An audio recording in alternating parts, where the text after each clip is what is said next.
Darling, you know that I want things to go our way.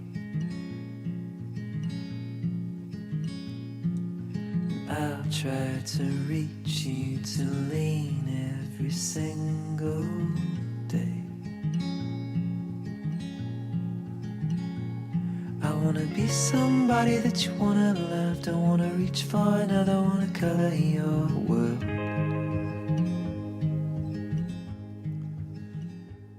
La Saint-Valentin, fête de l'amour, fête des amoureux. À l'origine est très, très ancienne de cette fête-là. Fête païenne. C'est les Romains qui ont commencé à fêter la Saint-Valentin il y a très longtemps. Très, très longtemps. Et ils fêtaient ça le 15 février. Dans le temps, ils sacrifiaient des animaux, ils faisaient un party. Le monde on va le dire, le monde se saoulait la face. Et plus tard, quand la journée était terminée, les élus, ceux qui avaient fait cette espèce de party-là, pouvaient toucher à des femmes et les femmes croyaient qu'elles seraient plus fertiles et que si elles tombaient enceintes, bien, ça serait plus facile pour elles d'accoucher. Donc, c'est un peu les croyances des Romains. Plus tard, cette fête-là a été, au moins 500 ans plus tard, cette fête-là a été reprise, parce que c'était une fête païenne, donc une fête non religieuse. Plus tard, bien, c'est l'Église catholique, donc c'est le pape qui a repris cette fête-là et a devancé la date, parce qu'il trouvait pas mal que c'était une fête un peu... tu sais, en fait, il veut comme briser cette chose-là. Il a devancé la date. Il a mis ça un 14 février. Et c'était le jour on dit, c'est le jour de Valentin, donc du moine Valentin. Le nom vient de là, donc le fameux 14. Mais l'esprit de la Saint-Valentin date, l'esprit un peu de se rencontrer. Cet esprit-là date des Romains. C'était très, très, très, très ancien. Au 19e siècle, la mode a pris parce que la Saint-Valentin, c'est tombé un peu dans l'oubli, cette fête-là. Au 19e siècle, les gens s'envoyaient des cartes avec des mots d'amour, des cartes. Donc, c'est à cette époque-là que ça a repris la Saint-Valentin. Et aujourd'hui, ben, c'est une grande, grande fête commerciale. Puis on va le dire, regarde, ça rapproche les gens, puis c'est ça qui est extraordinaire. C'est que la Saint-Valentin, ça nous fait, pour beaucoup de personnes, ça nous fait une belle journée, là. Vraiment une belle journée. Il y a une phrase que j'aime beaucoup par rapport au vin, c'est Galilée, le grand mathématicien astronome, homme de science. Galilée a dit un jour, le vin, c'est comme de l'eau remplie de soleil. Et pourquoi pas? Bien, pourquoi pas mettre du soleil, justement, dans notre Saint-Valentin et se choisir des vins, deux vins. J'ai goûté à plusieurs choses dernièrement. Puis mes amis, mes connaissances, ils me disent toi, l'aubergiste, toi, tu aimes beaucoup les vins espagnols, oui. J'adore les vins espagnols. J'ai un lien avec l'Espagne par ma famille. Ma sœur y demeure depuis très, très longtemps. Mais j'ai goûté justement un vin espagnol il y a quelques jours et j'ai trouvé ce vin-là horrible. Donc, oui, je suis partisan des vins espagnols, mais je suis capable de faire la part des choses. Et justement, les vins que je vous parle ici à l'auberge, bien, je vous en parle, c'est des vins que moi j'aime, sans prétention. C'est des vins où je suis tombé, je suis tombé en amour avec ces vins-là. C'est une bouteille de vin que je paie. Le prix n'a pas d'importance. Ça peut être un prix dans les 10 $, ça peut être une bouteille de vin dans les 30 $. Le prix, est-ce que je vais racheter le même vin? C'est la question que je me pose. Et des vins que je vous parle, bien, oui. c'est des vins que je vais racheter, que j'ai adorés. Donc, pour la Saint-Valentin, je vais commencer par le vin rouge. J'ai un rouge et un blanc pour la Saint-Valentin. Le Château Cosme. C-O-S-M-E. Je le prononce Cosme, mais en réalité, ça se prononce comme. Le Château Comme. C-O-S-M-E. C'est tout à fait extraordinaire comme vin. C'est un vin qui tire à 14 % alcool. Donc, on va dire que c'est un vin assez puissant. Un Syrah à 95 %, un petit 5 % de grenache. 3 grammes de sucre au litre. Mais quel vin magnifique, le Château Saint-Cosme ou Saint-Côme. On est en Côte-du-Rhône. Le Rhône, c'est un fleuve qui est très, très... Le Rhône, le nom, on l'entend souvent le nom, le Rhône. Mais le Rhône, c'est un fleuve qui est très long, qui part de la Suisse. Donc, un tiers du fleuve est en Suisse. Les 2 tiers sont en France. Donc, c'est plus de 800 kilomètres. L'eau part des glaciers, se jette dans le lac Léman en Suisse. Et après ça, le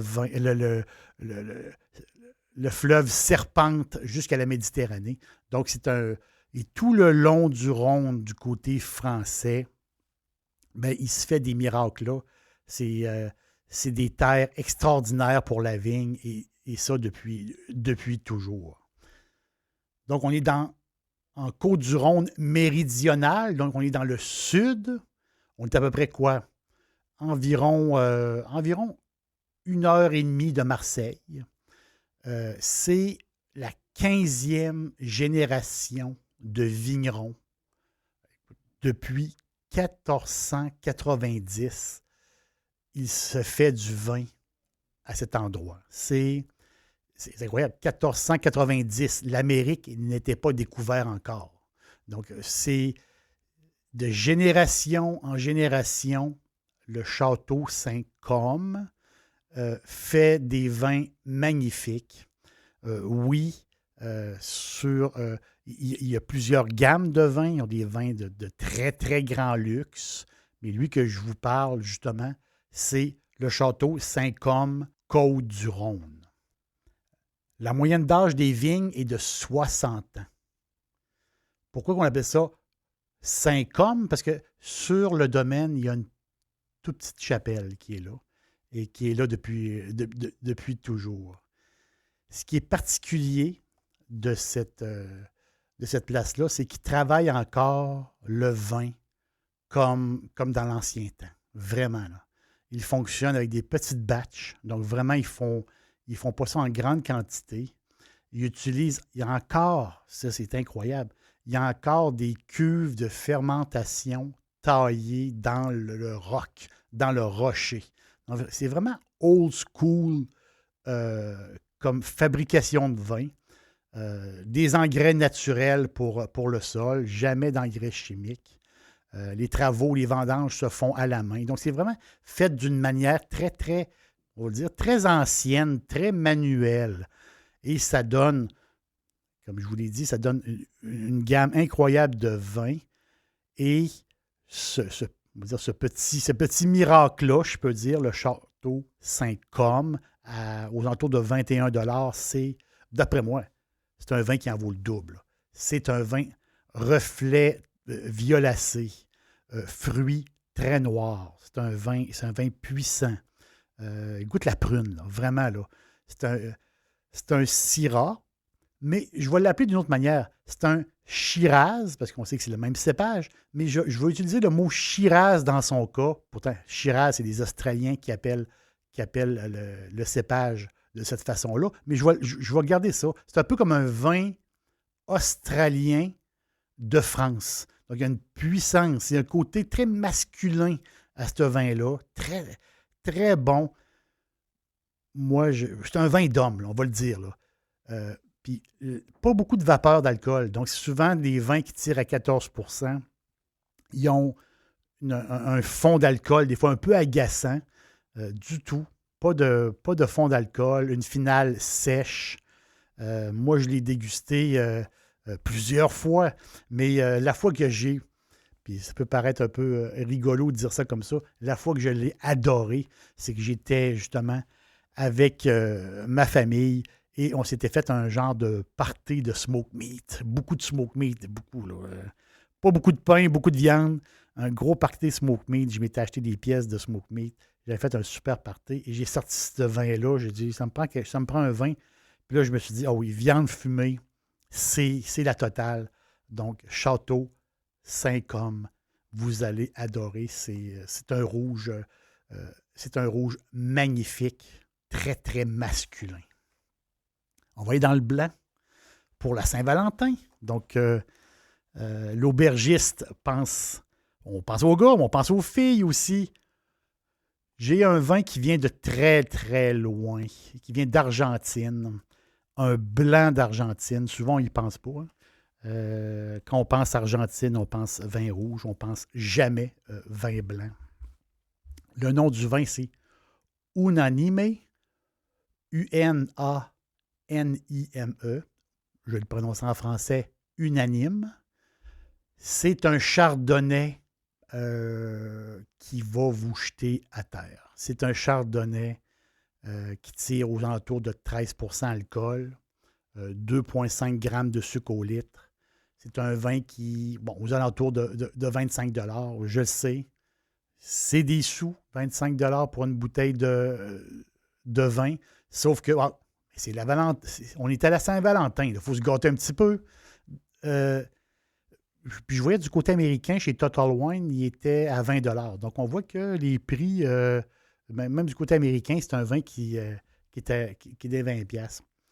C'est le vignoble Mascota. Donc, on est dans la région de Mendoza, la grande. Il y a à peu près, on veut dire à peu près 7-8 régions viticoles en Argentine. La grande région de Mendoza que tout le monde connaît.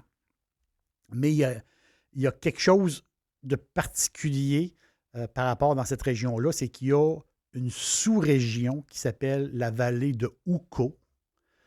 La vallée de Uco qui est... Il y a quelque chose de fou, de capoté par rapport au chardonnay, c'est que c'est un sol sablonneux, bourré de calcaire.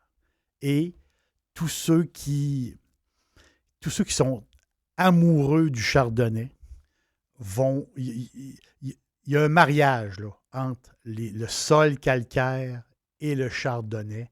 Ce mariage-là fait des vins qui descendent du ciel. Là. C'est aussi simple que ça. C'est incroyable. C'est incroyable. Donc, la vallée, c'est justement cette vallée-là, bien, toute la région de Mendoza en général. On est en altitude un peu, donc tu as la brise glacée qui descend des montagnes parce que Mendoza, on est à côté sur les Andes. Donc, au loin, on voit les montagnes avec la neige éternelle. Et tu as la grande plaine où ce qui pousse. C'est incroyable. Là. Les paysages, quand on fait le tour un peu, on voit les paysages. C'est vraiment très, très beau. C'est un sol qui a besoin d'irrigation. Donc, il y a une grande différence dans la température. Beaucoup de chaleur le jour. Et le soir, tu as la fraîche, là. La brise glacée qui arrive des montagnes. Donc, pour le chardonnay, c'est extraordinaire. Et en plus, je me répète, la vallée de Uco, où ce que le sable est différent, le mélange de sable et de calcaire qui fait un sol quasi parfait pour le chardonnay. James Suckling. M. Suckling, c'est un des anciens chefs du bureau européen de Wine Spectators. Lui, M. Suckling, qui est, on va le dire, c'est un grand amateur de vin. C'est un gars qui goûte au-dessus de 4000 vins par année. Suckling, qu'on le sait, là, ceux qui le connaissent un petit peu et qui suivent un peu ce qu'il dit, c'est un grand, grand fan de vins italiens, grand fan des vins de Bordeaux. Il a toujours été un peu, on va dire, Suckling, toujours été critique vis-à-vis les vins du Nouveau Monde, a coté unanime, il y a une cote de 93 pour un vin à 25 $. C'est, on va le dire, c'est quasiment exceptionnel. Suckling a dit sur la cuvée 2016, il dit, très simple, c'est une phrase très, très simple. Il dit 2016 était la première année de ce vin-là. Donc, c'est incroyable. Il dit un goût de pomme cuite. Il dit petit caractère salé, beaucoup de corps. Il dit ce vin-là, et c'est Suckling qui le dit, il dit ce vin-là est une beauté totale. Moi, je trouve que c'est un vin, c'est personnel, c'est un vin qui n'a pas d'astringence. Donc, ce n'est pas un vin qui va assécher la bouche. Donc, c'est un blanc valeur sûre. C'est sûr que votre amoureux ou votre amoureuse va adorer. Unanime, c'est un chardonnay. Possiblement, ça va être un des meilleurs chardonnays que vous allez avoir bu dans votre vie. Ça, je vous en passe un papier. Donc, pour la Saint-Valentin, il faut se gâter. Gâter notre amoureux, notre amoureuse. Les deux vins, Château Comme et le magnifique argentin, Unanime, un vin blanc que vous allez adorer. Merci d'être venu à l'auberge et on se reparle bientôt.